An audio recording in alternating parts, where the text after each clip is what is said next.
યુટ્યુબના માધ્યમ દ્વારા એ પ્લેટફોર્મ પર આપણે વાત કરવા એ માંગીએ છીએ કે સમજા જેવી છે, સમજે એના માટે છે કે આપણી દીકરી હોય કે દીકરા હોય, આપણે આપણી પોતાની વાત કરીએ છીએ કે તો આપણે એને સ્ટેટસમાં કેવી રીતે આપણે મારો લાડલો છે, મારી લાડલી છે, પ્રેમ ભાવ આપી છે ને, તો આપને એટલું થાય છે કે આપણી પ્રજા આપણી છે, તો આપણે કોકની પ્રજા હશું, આપણે કોકના લાડલા હશું, એવો ક્યારેય વિચાર કરેલો આપણે?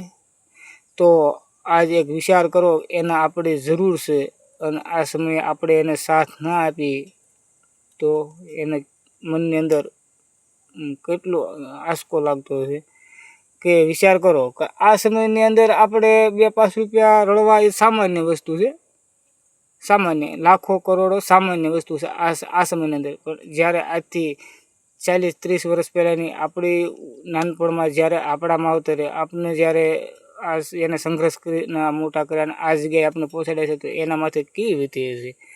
તો મારા વાલા, અત્યારે એને તમારી જરૂર છે, તો તમે એને સાથ સહકાર આપો. એને પૈસો નથી જોતો, આદર ભાવ અને 2-3 ટાઈમ જમવાનું સારું વ્યવસ્થિત આપો ને, એ જ જોઈશે. સાથે રહ્યો, સાથે રાખો.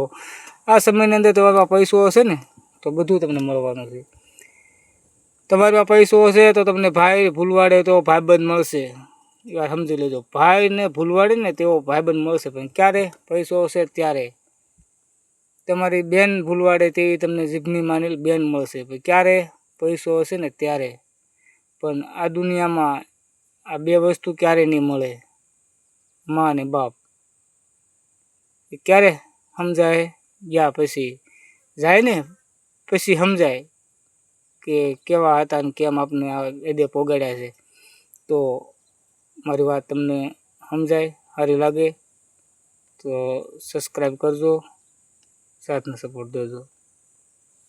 જય દ્વારકાધીશ.